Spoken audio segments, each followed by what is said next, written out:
السلام عليكم ورحمة الله وبركاته. الحمد لله رب العالمين، الصلاة والسلام على أشرف الأنبياء والمرسلين وآله وأصحابه أجمعين. أما بعد فأعوذ بالله من الشيطان الرجيم. بسم الله الرحمن الرحيم. قل هو الله أحد الله الصمد لم يلد ولم يولد ولم يكن له كفوا أحد. صدق الله المولانا العظيم. আলহামদুলিল্লাহ, আল্লাহ পাকের মেহেরবানি, আল্লাহ পাকের ইহসান যে আমাদের আল আকিদাত তাহাবিয়া এর উপর আমাদের অষ্টম দর্স। তো আমাদের আলোচনা চলছিল এখানে যে যখন আকল এবং নকলের মধ্যে বৈপরীত্য হয়, আকল বলতে যে মেধা বা যুক্তি বা মানুষের যে কোনো একটা বিষয়ে সিদ্ধান্ত নেওয়ার একটা যে যোগ্যতা, আর আরেকটা হচ্ছে নকল। নকল মানে রিপোর্ট। বিশেষ করে আমাদের যখন ইসলামের ক্ষেত্রে বা দ্বীনের ক্ষেত্রে আমরা নকল বলবো, তো এর দ্বারা উদ্দেশ্য হবে যে কোরআন এবং সুন্নাহ, কোরআনের কোনো আয়াত বা আল্লাহর রাসূলের কোনো হাদিস, এটাকে বলছি আমরা নকল। নকল দ্বারা মেইনলি কোরআন এবং সুন্নাহ বোঝানো হচ্ছে এখানে। আর আকল দ্বারা যে মানুষের স্বাভাবিক যে মেধা, যোগ্যতা বা চিন্তা করার যে ক্ষমতা, একটা সিদ্ধান্ত নেওয়ার একটা যোগ্যতা, ক্ষমতা আল্লাহ পাক দান করেছেন মানুষকে, মেধা, ব্রেইন, সেই বিষয়টা। তো আকল এবং নকলের মধ্যে যখন বৈপরীত্য হয় বা যখন কোনো একটা বিশেষ সিদ্ধান্ত নেওয়ার ক্ষেত্রে আমাদের রিপোর্ট মানে নস বা কোরআন এবং সুন্নাহ এবং তার বিপরীতে মানুষের আকল, এই উভয়ের মধ্যে যখন কি হয়, কোনো ধরনের বৈপরীত্য হয়, তো সেই ক্ষেত্রে সিদ্ধান্ত নেওয়ার ক্ষেত্রে করণীয় কি, অথবা যে কোনো একটা সিদ্ধান্ত নেওয়ার ক্ষেত্রে আকল এবং নকল উভয়ের মধ্যে সমন্বয় হবে কিভাবে, এই বিষয়ের উপরে আমাদের আলোচনা চলছিল। বিশেষ করে হাকিবুল উম্মাহ শেখ আলী থানভী রহিমাহুল্লাহ ওনার এটা খুবই গুরুত্বপূর্ণ কিতাব আল ইনতিবাহাতুল মুফিদা লিহাল্লিল ইশতিবাহাতিল জাদিদা, যে নতুন নতুন সন্দেহ যে সমস্ত জিনিস সৃষ্টি হয়েছে বিজ্ঞান এবং দর্শন, বিজ্ঞানের নতুন নতুন আবিষ্কার বা মানুষের দর্শনগত বিভিন্ন চিন্তা, এইগুলোর কারণে যে সমস্ত নতুন নতুন সন্দেহগুলো সৃষ্টি হয়েছে সেগুলোর সমাধান দেওয়ার ক্ষেত্রে বা সেগুলোর উত্তর কি হবে, সেই উত্তর দেওয়ার ক্ষেত্রে আমাদের উসুল কি, পদ্ধতি কি হবে, তরিকা কি হবে, তো এই বিষয়গুলোকে তিনি আলোচনা করেছেন এই কিতাবে আল ইনতিবাহাতুল মুফিদা লিহল্লিল ইশতিবাহাতিল জাদিদা। তো এই বিষয়গুলোকে বোঝার জন্য, আকল এবং নকলের সমন্বয়ের জন্য তিনি কতগুলো সূত্র এখানে বলেছেন, যে 7টা সূত্রের কথা। অলরেডি আমরা এই 7টা সূত্রের মধ্যে 6টায় আলোচনা করেছি এবং আজকে আমাদের বিশেষ করে যে সপ্তম যে সূত্র, এটা নিয়ে আমরা আলোচনা করব। তো আল কায়দাতুস সাবিআ মানে সূত্র, সপ্তম কায়দা বা সপ্তম সূত্র বা 7th প্রিন্সিপাল। তো তিনি বলছেন যে ইদা তাআরাদাদ দালিলানে আল আকলি ওয়ান নাকলি, যখন দুইটা দলিলের মধ্যে বৈপরীত্য হয়, এর মধ্যে একটি হয় আকলি মানে আকল, আরেকটা হচ্ছে নকল ওয়াল নাকলি, কোরআন এবং সুন্নাহ, এবং তার বিপরীতে হলো আকল বা মেধা বা মানুষের মস্তিষ্ক লব্ধ যে জ্ঞান। মানে এটা দুই ধরনের এভিডেন্স, আকলি এবং নকলি। এগুলোর মধ্যে যখন কি হয়, বৈপরীত্য হয়, ফাহুনাকা আরবাআতু ইহতিমালাতিন আকলান। তো সেখানে চারটা পসিবিলিটি থাকে, চারটা সম্ভাবনা থাকে। এই যে দলিলের মধ্যে যে তাআরুস, তাআরুস মানে হচ্ছে বৈপরীত্য। আচ্ছা, বৈপরীত্য কখন বলছি আমরা? তাআরুস শব্দটা বুঝতে হবে। তাআরুস বলা হয়, ধরেন যে দুইটা দলিল, যে উভয় দলিলের মধ্যে বৈপরীত্য, তখন আমরা বলবো যদি একটাকে আমরা সত্য ধরে নিই তাহলে অন্যটাকে মিথ্যা বলতে হয়। একই সাথে উভয়টাই কি হতে পারে না? সত্য হতে পারে না, বা উভয়টাকে একসাথে কবুল করা যায় না। একটাকে কবুল করতে গেলে আরেকটাকে বাদ দিতে হয়। একটাকে কবুল করতে গেলে আরেকটাকে, মানে একটাকে সত্য ধরে নিলে আরেকটাকে মিথ্যা ধরে নিতে হয়। এই ধরনের বিষয় পরিস্থিতি যখন সৃষ্টি হয়ে যায়, এটাকে বলা হয় তাআরুস বা বৈপরীত্য। মানে দুইটা পরস্পরের বিপরীত। إذا تعارض الدليلان العقلي والنقلي فهناك أربعة احتمالات عقلا। তো যখন এই ধরনের কোনো একটা পরিস্থিতি হয় যেখানে আকল এবং নকল কি করে পরস্পরের সাথে বিপরীত হয়, তখন এটার চারটা পসিবিলিটি হয়, চারটা ক্ষেত্র এখানে দাঁড়ায়। নাম্বার ওয়ান, আইয়াকুনা কতঈ আইনে। প্রথম অবস্থা যে উভয়ই হয় অকাট্য, মানে আকল যে কথা বলছে সেটাও অকাট্য, আর নকল সেটাও অকাট্য, উভয়ে অকাট্য। এমন যদি হয়, তো তিনি বলছে ওয়াহাদা লাইসা বিওয়াকিইন, এটা হওয়া কখনোই কি নয়, সম্ভব নয়, বা এটা কখনো ঘটবে না। কেন ঘটবে না? কারণ অকাট্য বলা হয় কোনটা, আসলে যেখানে কোনো সন্দেহ নেই, এটাই ঠিক। এমন যদি হয় তাহলে এই ক্ষেত্রে সত্য কখনো কি হয় না, বিপরীত হয় না। সত্য যেটা, এটা সবসময় এগিয়ে হয়। এটার মধ্যে বৈপরীত্য সাধারণত আসে না। দুইটাই যদি সোর্স যদি সত্য হয়, সঠিক হয়, তাহলে উভয় সোর্স যদি উভয় সত্য হয়, বাস্তবে একটা জিনিস ঘটেছে এবং উভয়ের ওই যে ঘটার ব্যাপারে দুইটা দলিল আসলো, দুইটা দলিলই কতই অকাট্য, সন্দেহাতীত, এমন যদি হয় তাহলে উভয়ে মিলেই যাবে, উভয়েই মিলবে। এখানে উভয়ের মধ্যে সংঘর্ষ হবে, উভয়ের মধ্যে বৈপরীত্য হবে, এটা সাধারণত ঘটার কথা না। তাহলে উভয় দলিল যদি সন্দেহাতীতভাবে প্রমাণিত হয়, সন্দেহাতীতভাবে উভয়ই যদি সঠিক হয়, তাহলে উভয়েই কখনো একটা একটার বিপরীত হতে পারে না। ইজ আত-তাআরুযু বাইনা সাদিকাইনি মুহাল, কারণ দুই সত্যের মধ্যে বৈপরীত্য এটা মহাল, এটা অসম্ভব। তাহলে এক নাম্বার গেল যে উভয়েই সন্দেহাতীতভাবে প্রতিষ্ঠিত। আকলি যেটা, এটাও সন্দেহাতীতভাবে প্রতিষ্ঠিত, নকলি যেটা, এটাও সন্দেহাতীতভাবে প্রতিষ্ঠিত। এমন যদি হয়, এবং দুইটাই সন্দেহাতীতভাবে সত্য, এমন যদি হয়, তাহলে এই দুইটার মধ্যে কখনোই কি হবে না, বৈপরীত্য থাকবে না, হতে পারে না সেটা। দুই নাম্বার পসিবিলিটি যেটা, আইয়াকুনা জান্নি আইনে, মানে উভয়ই হলো ধারণা প্রসূত। যেটার রিপোর্ট সেটাও ধারণা, সন্দেহাতীত নয়, কতই নয়, অকাট্য নয়। আর একইভাবে আকলে যে সিদ্ধান্ত, এটাও ধারণার পর্যায়ের এবং অকাট্য পর্যায়ের নয়। এমন যদি হয়, তো এটা কিন্তু পসিবিলিটি, এটা হতে পারে, এই ধরনের হতে পারে। ওয়াহিনাইস ওয়াইন কানা হুনাকা মাজার সারফি আনি যাহির ফি কুল্লি মিনহুমা ইল্লা আন্না নুরাজ্জিহু ad-দালিল an-নাকলিয়া আলা ad-দালিল al-আকলি। এখানে কতই না, এটা আসলে ছাপার ভুল। وعلى على الدليل العقلي إذ من القاعدة اللغوية أن الأصل في الألفاظ الحمل على الظاهر فيهمل النقل على الظاهر ولا نجعل العقل حجة عندئذ। তিনি বলছেন যখন এমন হয় যে উভয়ই হলো ধারণা পর্যায়ের, মানে ইয়াকিন পর্যায়ের নয় বা সন্দেহাতীত পর্যায়ের নয়, দলিলে নকলি যেটা বা যেটা রিপোর্ট, এটাও একদম অকাট্য বা সন্দেহাতীত নয়, এটার মধ্যেও একটা জন বা ধারণা এসে গেছে।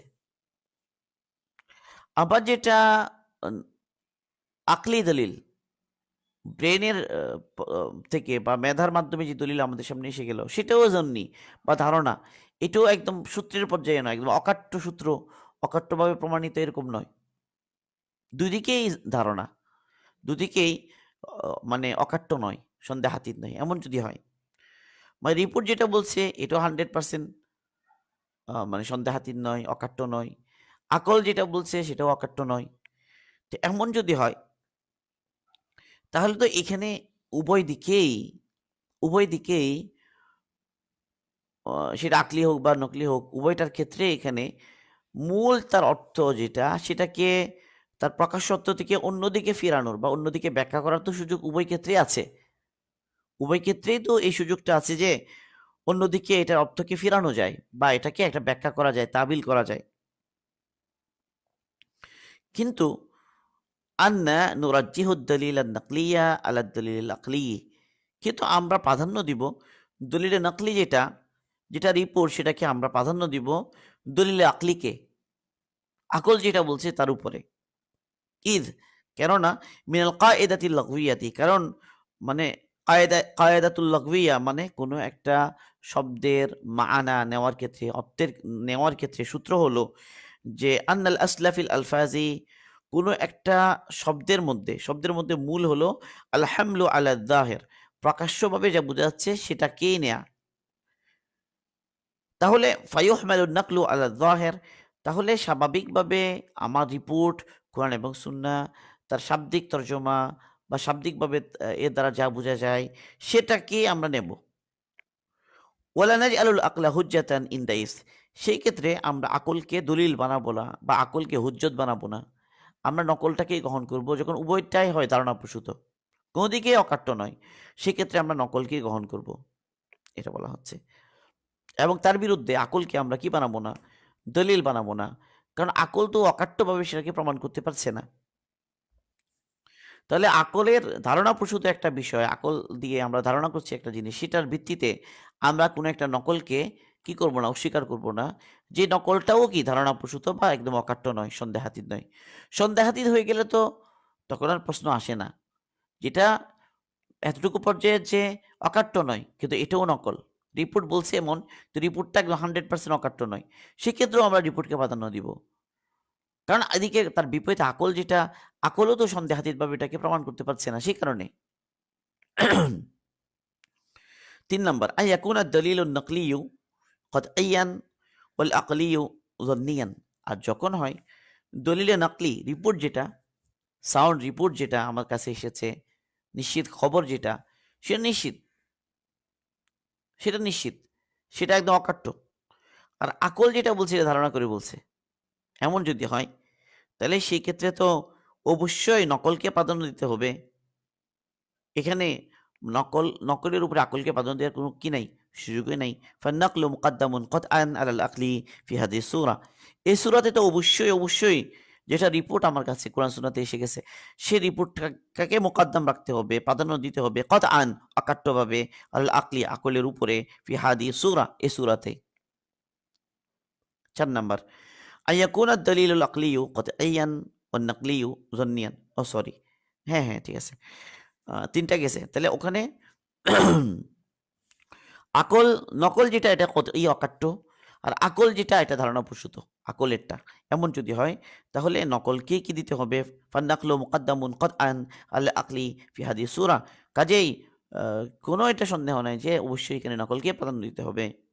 ৪ নাম্বার, আইয়াকুনা দলিলুল আকলিয়্যু কতইয়ান ওয়ান নাকলিয়্যু যন্নিয়ান, আর যদি এমন হয় যে আকল যেটা বলছে এটা কতই অকাট্য, আর নকল আমার রিপোর্ট যেটা বলতেছে এখানে এটা ধারণাপ্রসূত, এটার মধ্যে ধারণার দখল আছে, কিন্তু আকলের যেটা মানে জন্নি বলতে এটা বোঝানো হচ্ছে আসলে নকল, এটা অকাট্যভাবে প্রমাণিত নয়, অকাট্য নয় সেটা। নকলের অকাট্য হওয়ার কি মানা এটা আমরা কিছুক্ষণ পরে বলছি, যে আমরা কখন বলবো যে এই রিপোর্টটা অকাট্য, কখন অকাট্য নয়, এই অকাট্য হওয়াটা কোন দিক দিয়ে, অকাট্য হওয়া না হওয়ার বিষয়টা কোন দিক দিয়ে, এটা আমরা কিছুক্ষণ পরে বলছি। এখানে এখানে একটু ইশারা করা হয়েছে, সেখানে সাওয়াউন কায়না ফিস সুবুত আও ফিদ দালালা, এই যে আমরা নকল যেটা এটাকে জন্নি বলছি বা অকাট্য নয় বলছি, বা এখানে ধারণার একটা দখল এসে গেছে বলছি, এটা কোন ক্ষেত্রে, একটা হলো চাই সে সুবুতের ক্ষেত্রে হোক, সুবুত মানে হলো মানে এটা আসলেই আল্লাহ পাকের কালাম কিনা, আল্লাহ পাকের কথা কিনা, বা এটা আসলেই রসুলের কথা কিনা, এই ব্যাপারে এটা অকাট্য নয়, এটা হলো সুবুত। আও ফি দালালা, দালালা মানে হলো যে সেটা তো আল্লাহ এবং আল্লাহর কথা বা রসুলের কথা, এটাও কাট্য, কিন্তু এই কথাটা দ্বারা আল্লাহ পাক এটিই বুঝাতে চেয়েছেন, এটা অকাট্য নয়, বা রসুল এটাই বুঝাতে চেয়েছেন, এটা অকাট্য নয়।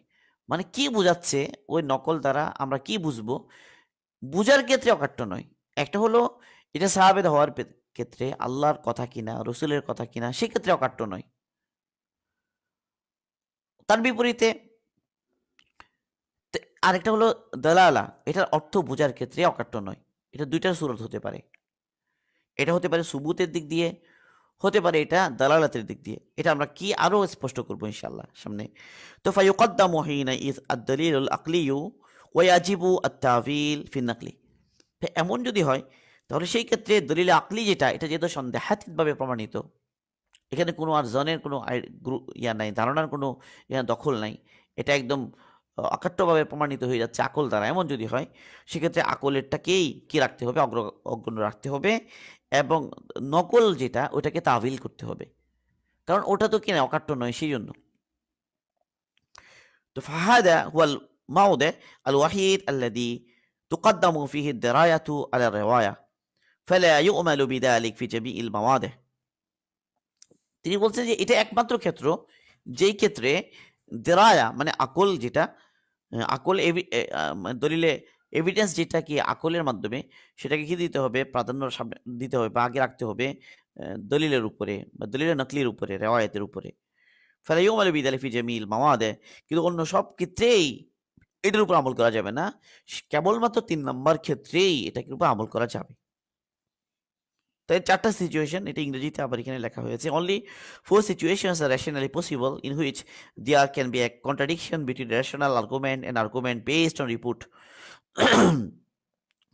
রেশনাল আর্গুমেন্ট বলতে বোঝাচ্ছে যে আকলি দলিল, আর আর্গুমেন্ট বেসড অন রিপোর্ট এটা বলা হচ্ছে নকলি রিপোর্ট, নকলি দলিল।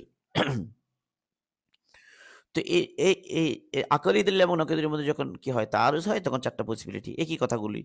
Both the argument should be final and conclusive. দুটাই দুটা আর্গুমেন্ট, দুটা যুক্তি কি, দুটা দলিলেই হলো ফাইনাল এন্ড কনক্লুসিভ। তো এটা সাধারণত হয় না। Such a situation cannot exist as it is impossible for two truths to contradict each other. কারণ দুইটা সত্য পরস্পরের বিপরীত হবে, এটা অসম্ভব। সে কারণে number 2, both should be approximate. দুইটাই হলো অ্যাপ্রক্সিমেট, ধারণা প্রসূত। আমরা একটা অ্যাপ্রক্সিমেশনের মাধ্যমে আমরা সিদ্ধান্ত নিচ্ছি দুইটার ক্ষেত্রে। Although in this situation there is room for reconciling the two arguments by turning them away from the literal sense and giving them some other interpretation, yet according to the regular rule of human language that the basic sense in all words is the literal and apparent one. তো এক্ষেত্রে ওই আগের কথাটাই, যখন দুইটা দলিলে হয় approximate, অ্যাপ্রক্সিমেটিভ যদি হয়, ধারণা প্রসূত হয়, কোনোটাই অকাট্য নয়, কোনোটাই ফাইনাল নয়, কনক্লুসিভ নয়, এমন যদি হয়, সেই ক্ষেত্রে তো আমরা উভয়টাকেই তার মূল অর্থ থেকে অন্যদিকে আমরা ঘোরাতে পারি। এটার পসিবিলিটি তো দুটার ক্ষেত্রেই আছে। কিন্তু স্বাভাবিক মানুষের ভাষাগত যে ফর্মুলা, মানে কোনো একটা ভাষার অর্থ নেওয়ার ক্ষেত্রে যে কায়দা বা সূত্র স্বাভাবিক, সেটা হচ্ছে যে স্বাভাবিকভাবে বেসিক সেন্স যেটা মানে অ্যাপারেন্ট বা লিটারাল, তো সেটাই সাধারণত কি হয়, ওই মানে আমরা সাধারণত ইয়ার according to regular rule of human language that the basic sense in all words is the literal and apparent one, we would take the report in its literal sense.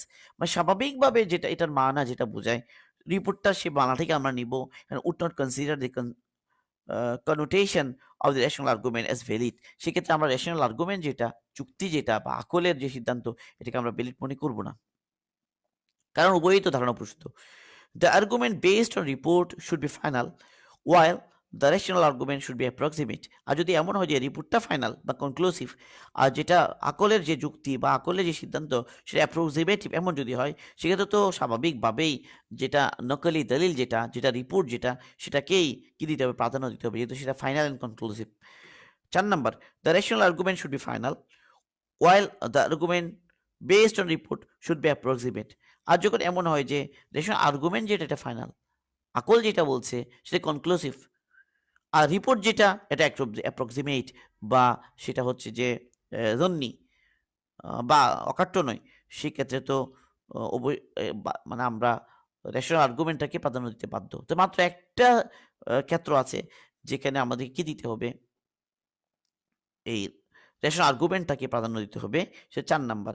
বাকি 3 ক্ষেত্রেই আমাদেরকে রিপোর্টকেই প্রাধান্য দিতে হবে। এই হলো সাধারণত নিয়ম। এখন এই বিষয়গুলো একটা উদাহরণ সাথে আমাদের বুঝতে হবে। এই বিষয়গুলোকে একটু উদাহরণের সাথে আমাদের বুঝতে হবে, দলিলের সাথে বুঝতে হবে। তাহলে আমাদের এখানে বৈপরীত্য হলো কিসের মাঝে? আকল এবং নকলের মাঝে। একদিকে আকল আর একদিকে নকল। আকল ভার্সাস নকল এমন যদি হয়, তো এটা 4টা পসিবিলিটি। এক বলা হচ্ছে উভয়ে অকাট্য, উভয়টি অকাট্য।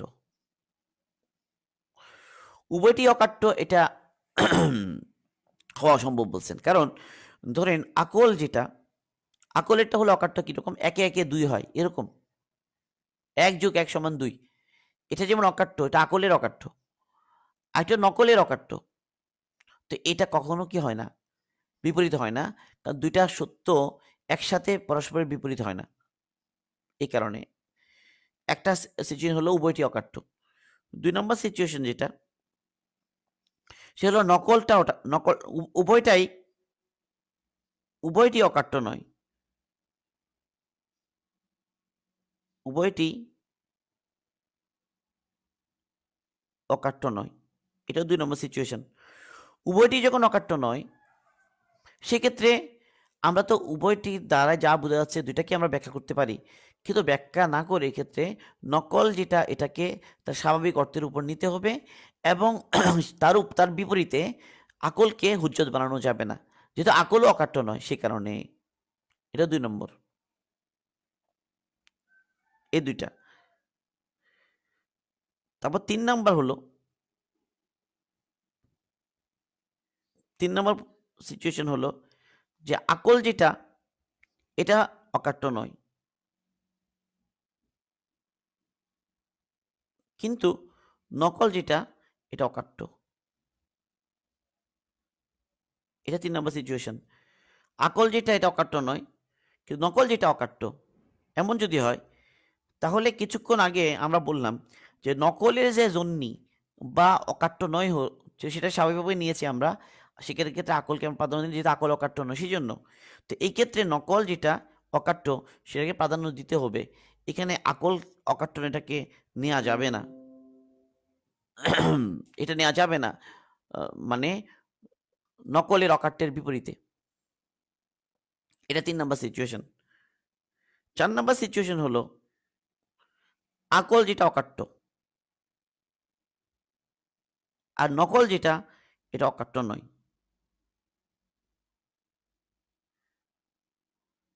এমন যদি হয়, তো এটা মাত্র অনলি মানে একটা ক্ষেত্র, যে ক্ষেত্রে আমাদের কি করতে হবে, যে আকলের অকাট্যকে নিতে হচ্ছে, আর নকলের অকাট্যকে আমরা একদম ফেলে দিচ্ছি না, আমরা সেটাকে, সে কি করছি, সেটাকে আমরা ব্যাখ্যা করছি, এটাকে আমরা ব্যাখ্যা করে দিচ্ছি,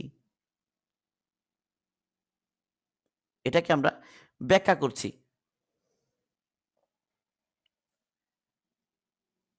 তাহলে এই হলো 4টা ক্ষেত্র। আকল এবং নকলের মধ্যে যখন বিরোধ হয়, তখন উভয়ের মধ্যে সমন্বয় করার জন্য আমাদের করণীয়।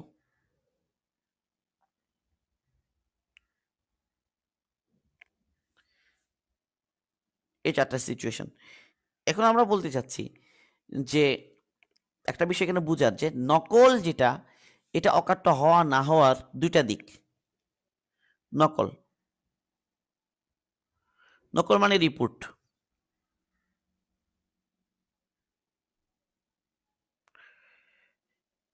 নকল বা রিপোর্ট যেটা কোরআন এবং সুন্নাহ যেটা, সেটা অকাট্য হওয়ার 2টা দিক। একটা হচ্ছে সুবুতের দিক দিয়ে, একটা হলো দালালাতের দিক দিয়ে। একটা হলো সুবুত, একটা সুবুত, একটা দালালা।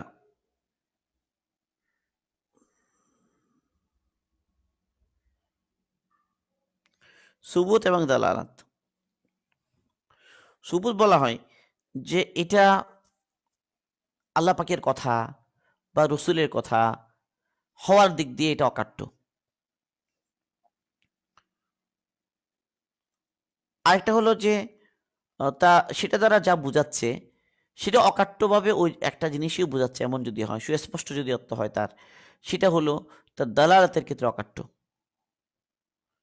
তো সাধারণত একটা নকল বা একটা রিপোর্ট, দলিলে নকলি যেটাকে বলা হচ্ছে বা রিপোর্ট যেটাকে বলা হচ্ছে, সেই রিপোর্টটা এই অকাট্য হওয়া না হওয়ার দিক দিয়ে চার চার রকম হয়।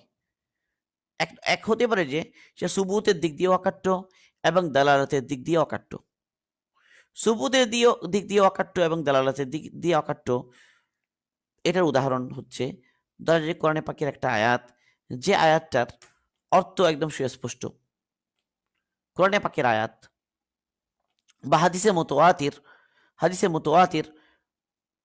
মুতাওয়াতির বলা হয় যে হাদিসটা এমন সূত্রে আমাদের কাছে এসেছে যে যেখানে অনেক বর্ণনাকারী, প্রতি যুগে অনেকগুলো বর্ণনাকারী, এত বেশি সংখ্যক বর্ণনাকারী হাদিসটা বর্ণনা করেন যে এত বড় সংখ্যক একটা জনগোষ্ঠী একটা মিথ্যার উপরে একত্রিত হওয়াটা অসম্ভব। এই ধরনের যদি হয় এটাকে মুতাওয়াতির বলা হয়। যেমন ধরা যাক যে ফজরের নামাজ 2 রাকাত, জোহরের নামাজ 4 রাকাত ফরজ, আসরের নামাজ 4 রাকাত ফরজ, মাগরিবের নামাজ 3 রাকাত ফরজ। একইভাবে ধরেন এশার নামাজ 4 রাকাত ফরজ। এই যে ফরজের যে সংখ্যাগুলো, তো রাসূল সাল্লাল্লাহু আলাইহি ওয়াসাল্লাম এভাবে আদায় করেছেন এগুলো, এবং সাহাবারা যারা সাহাবী রাসূলের পিছনে নামাজ পড়েছেন তারা রাসূলকে এইভাবেই পড়তে দেখেছেন। পরবর্তীওয়ালারা সাহাবাদেরকে এভাবেই পড়তে দেখেছেন। তো এইভাবে রাসূলের জামানা থেকে এই পর্যন্ত এত বেশি মানুষ থেকে এটা প্রমাণিত যে ফজরের নামাজ 2 রাকাত, জোহরের নামাজ 4 রাকাত ফরজ আর কি, আসরের নামাজ 4 রাকাত ফরজ, মাগরিবের নামাজ 3 রাকাত ফরজ। এই যে রাকাতের সংখ্যাগুলো, তো আপনি কোরআনের একটা আয়াতের মধ্যে আপনি ফজরের নামাজ 2 রাকাত, আসরের নামাজ 4 রাকাত ফরজ, জোহরের নামাজ 4 রাকাত ফরজ, এটা কোরআনের কোনো একটা আয়াত পেশ করতে আপনি পারবেন না। কিন্তু আমরা বলছি যে না, এটা কতই অকাট্যভাবেই প্রমাণিত যে ফজরের ফরজ 2 রাকাতই, জোহরের ফরজ 4 রাকাতই, আসরের ফরজ 4 রাকাতই। এটা কিভাবে? এটা মুতাওয়াতিরের মাধ্যমে। মানে সাহাবারা রাসূলকে এভাবে দেখেছেন, অনেক সাহাবী তারা সবাইকে রাসূলকে এমনই দেখেছেন, এর ব্যতিক্রম দেখেননি। এরপরে তাবেঈগণ সাহাবাদেরকে এভাবেই দেখেছেন। এবার প্রত্যেক যুগে যুগেই এটা অসংখ্য জন এটা এভাবেই দেখেছেন এবং এভাবেই তারা রেওয়ায়েত করেছেন, বর্ণনা করেছেন পরবর্তীতে। তো এটাকে বলা হয় মুতাওয়াতির। তাহলে এইটার সুবুতটা অকাট্য মুতাওয়াতির হওয়ার কারণে, এবং তার মান এটাও সুস্পষ্ট। এখানে মান আরেকটা নেওয়ার কোনো সুযোগ নাই। যেহেতু তো এখানে সুবুত এবং দালালা দুইটাই অকাট্য।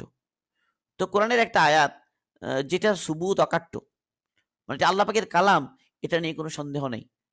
কারণ কোরআন আমাদের কাছে মুতাওয়াতির ভাবেই পৌঁছেছে।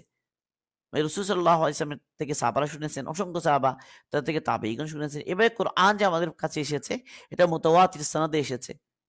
মুতাওয়াতির ধারাবাহিক সনদ, মানে এখানে অসংখ্য বর্ণনাকারী, অসংখ্য হাফেজে কোরআন, কোরআন ওইভাবে আমাদের কাছে এসেছে। এটা আল্লাহর কালাম, এটা আমাদের কাছে কি নাই, কোনো সন্দেহ নাই। তো এটা সুবুত, এটা অকাট্য। যেমন তাওরীত এবং ইনজিল পরবর্তীতে কি হয়ে গিয়েছে, বিকৃত হয়ে গিয়েছে। তো পরবর্তীতে দেখা যাচ্ছে যে এদের মধ্যে অনেক গরমিল, মানে বাইবেলের যা কপি আছে বা অন্য যেগুলো তৌরিত নামে জানালো হচ্ছে, তো ওগুলো সুবুত অকাট্য নয়। কারণ সেগুলো প্রথম দিকে যদিও বা আল্লাহ পাকের কালামই ছিল, কিন্তু সেগুলো ওইভাবে সংরক্ষণ হয়নি, এবং এগুলোর মধ্যে তারা বেশকম যে করেছে এটা শত শত গোজামিল এখনো কি প্রমাণিত, এখনো প্রতিষ্ঠিত। তো আল্লাহর কালাম কোরআন, এটা আল্লাহ পাকের কালাম হওয়ার ক্ষেত্রে এবং সেটা আমাদের কাছে পৌঁছার ক্ষেত্রে এই ধরনের কোনো সন্দেহ নাই, বরং এটা অকাট্যভাবেই আমরা বলতে পারি এটা আল্লাহ পাকের কালামই। তো কোরআনের কোনো একটা আয়াত, যেমন ধরো যে সূরা ইখলাস, তো সূরা ইখলাসের মধ্যে আমরা যখন বলবো যে কুল হুয়াল্লাহু আহাদ, আমরা যখন বলবো কুল হুয়াল্লাহু আহাদ, আমরা বলবো, কিংবা আমরা যখন বলবো যে আল্লাহুস সামাদ,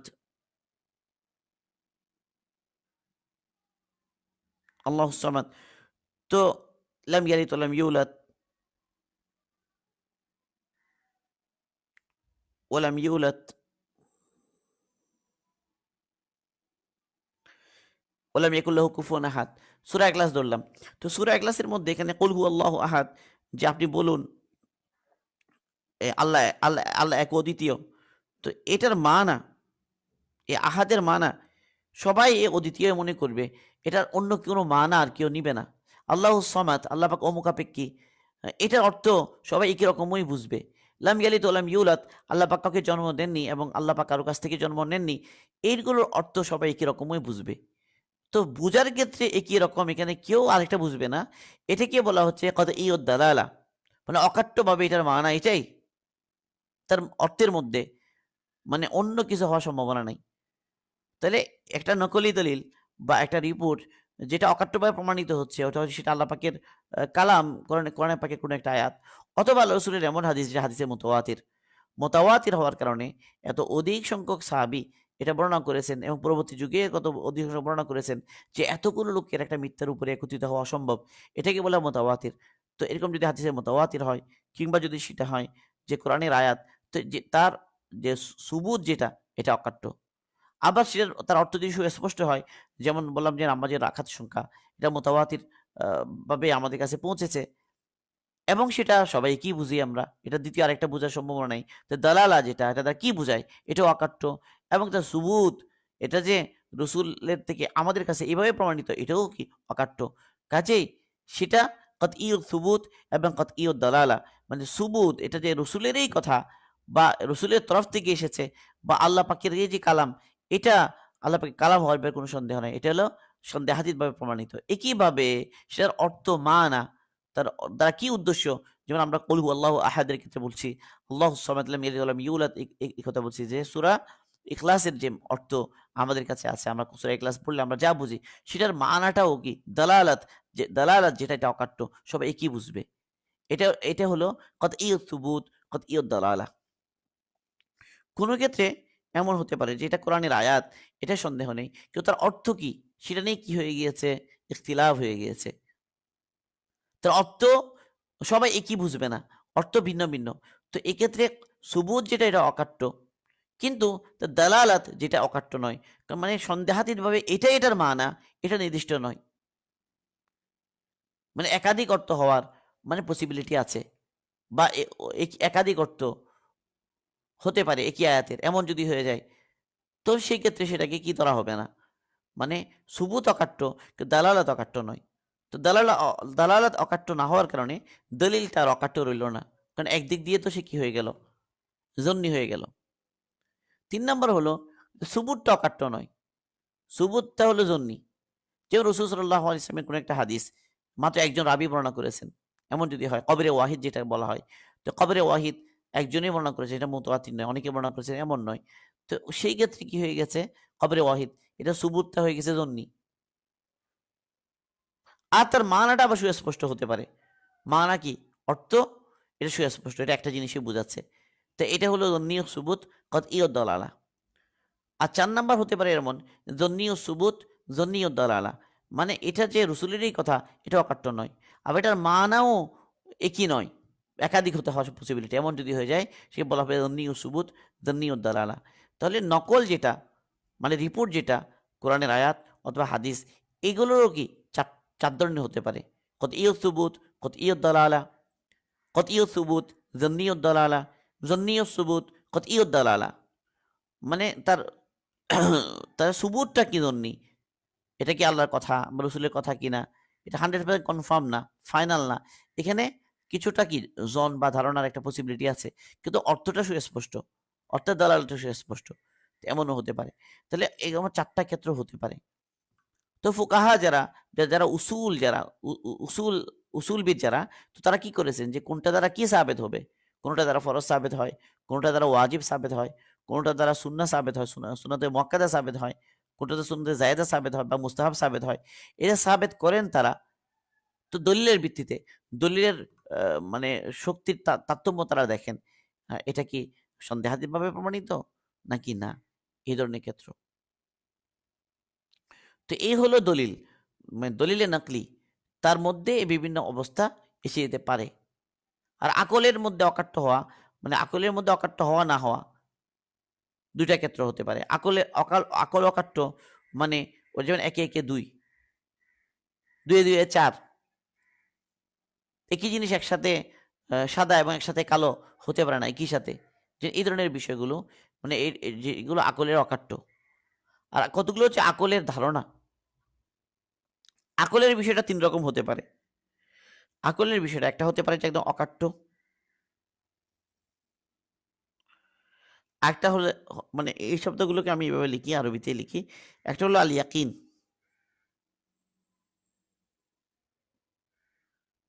ইয়াকিনি। আরেকটা আল জন, জন মানে ধারণা, ইয়াকিন না। আরেকটা হলো আল ওয়াহাম,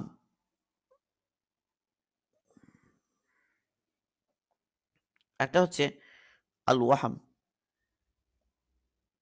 মানে খেয়াল। ওয়াহাম মানে এমন ধারণা যে ধারণাটাও কি তেমন মজবুত না, মানে একটা জাস্ট একটা সন্দেহ বা কি বলে যে ওয়াহাম বা খেয়াল, একটা খেয়ালি একটা, একে ওয়াহাম বলা হয়। তাহলে আকলের বিষয়টা হতে পারে যে ইয়াকিনি অথবা জন্নি অথবা ওয়াহামি। ওয়াহাম মানে যেমন ধরা যাক যে ডারউইনবাদ। তো ডারউইনবাদ ওখানে যে তারা বিভিন্ন বিষয় পেশ করে বলতে চায় যে মানুষ বিবর্তনের মাধ্যমে মানুষের সৃষ্টি বা প্রাণের সৃষ্টি, এবার যে বলতে চায় যে বিবর্তন হয়ে মানুষ পর্যায়ে এসেছে এক খুশি প্রাণী থেকে আস্তে আস্তে বিবর্তন হয়ে। তো এটা একটা ওয়াহাম, এটা কিন্তু জনও বলা যায় না এগুলোকে, এটা হলো ওয়াহামি। তো অনেক বেশি যে ওয়াহাম মানে এটাকে জন পর্যায়েও বলা যায় না। ইয়াকিন মানে তো এটাই, এটা কোনো সন্দেহ নাই, এটা ইয়াকিনই। আরেকটা হলো ইয়াকিনের পর্যায়ে একটা ধারণা, প্রবল ধারণা বা ধারণা করা যাচ্ছে হওয়া না হওয়ার পসিবিলিটির দিক দিয়ে, হওয়ার দিকটা যদি প্রবল হয় এটাকে বলে জন। আর হওয়া না হওয়ার পসিবিলিটির দিক দিয়ে যদি মানে না হওয়ারটাই কি বেশি, এটা হলো ওয়াহাম। তো ইয়াকিন, জন, ওয়াহাম ৩টা দিক হলো। এটা হলো আকলের ক্ষেত্রে। তো আকল কোনো একটা জিনিসের, আকলের একটা সিদ্ধান্ত, এটা কখনো অকাট্য হয়, কখনো এটা জন হয়, ধারণা হয়, অকাট্য হয় না। কিন্তু মনে হচ্ছে এমন, মনে হওয়ার দিকটাই প্রবল, এমনই হতে পারে, এটাই বেশি প্রবল মনে হচ্ছে জন। আর যখন হওয়া না হওয়া দুইটাই, দুইটারই পসিবিলিটি, কিন্তু মানে যেটা হবে না বলে মনে হচ্ছে, হবে না এটাই এটাই প্রবল, কিন্তু যদি হয়ে যায়, তো এই ধরনের ক্ষেত্রটা হলো ওয়াহাম। ওয়াহাম হলো লাস্ট, যে জনের চাইতেও কি পিছনে। তো ইয়াকিন, জন এবং ওয়াহাম ৩টা অবস্থা হতে পারে। তাইলে আমরা আকলেরকে নিব, আকলেরটা নিব কখন? যখন আকলেরটা কেবল ইয়াকিনি হয়। আকলেরটা যখন ইয়াকিনি হয়, নিশ্চিত হয়, তখন সেখানে আকলের জন যেটা এবং আকলের ওয়াহাম যেটা, এটা নকলের উপরে কোনো ক্ষেত্রেই প্রাধান্য পাবে না। নকল চাই কতই হোক বা নকল চাই জন্যই হোক। নকল যেটা, যে রিপোর্ট কোরআন এবং সুন্নাহ, সেটা সেটা যদি সন্দেহাতীতভাবে প্রমাণিত হয়, এগুলো সুবুতের দিক দিয়ে অথবা দালালাতের দিক দিয়ে, তো সেই ক্ষেত্রে তার উপরে কি প্রাধান্য পাবে না? আকল প্রাধান্য পাবে না। প্রথম কথা হলো যে আকলের সন্দেহাতীত যেটা, সে নকলের সন্দেহাতীর সাথে কখনো কি হবে না, বিরোধই হবে না, বিরোধই হবে না। কারণ দুইটা সত্য একসাথে কি হতে পারে না, দুই রকম হতে পারে না। একটা সত্য, দুইটা সত্য পরস্পরের সাথে বিরোধ হতে পারে না। এটা ১ নাম্বার। ২ নম্বর, আকলেরটা হলো সন্দেহ, আকলেরটা হলো জন মানে ধারণা প্রসূত, কিন্তু দলিল হলো কতই অকাট্য, সুবুতের দিক দিয়েও দালালাতের দিক দিয়েও। অথবা দলিলটা হচ্ছে জন্নি, মানে অকাট্য নয়, কিন্তু আমাদের কাছে দলিল আছে, সে দলিলটা জন্নি। জন্নি হওয়ার কারণে এটা সুবুতের দিক দিয়ে হতে পারে, মানে তার দালালাতের দিক দিয়ে হতে পারে। এই ক্ষেত্রেও আমরা আকলকে প্রাধান্য দিব না, আকল হুজ্জত হবে না, দলিল হবে না। লাস্ট হলো যে আমাদের আকলটা অকাট্য, আকলের দিক দিয়ে সেটা অকাট্য, কেউ দলিলটা একটু জন্যি, সেক্ষেত্রে আকল আমরা নিব। আর যেটা আমাদের রিপোর্ট, সেটাকে আমরা একদম ফেলে দিব না, সেটাকে আমরা ব্যাখ্যা করব, সেটাকে আমরা ব্যাখ্যা করব, তার মানা, তার অর্থ আমরা ব্যাখ্যা করব। এ হলো আকল এবং নকলের মধ্যে যখন তাআরুজ হয়, সেক্ষেত্রে আমাদের করণীয়। আমাদের আলোচনা আজকে এখানে রাখছি আমরা। এখানে আরো কিছু বিষয় রয়ে গিয়েছে, সেটা আরেকটা আলোচনা লাগবে, সেটা আমরা ইনশাআল্লাহ আল্লাহ পাক তৌফিক দিলে ইনশাআল্লাহ সামনে করবো আমরা।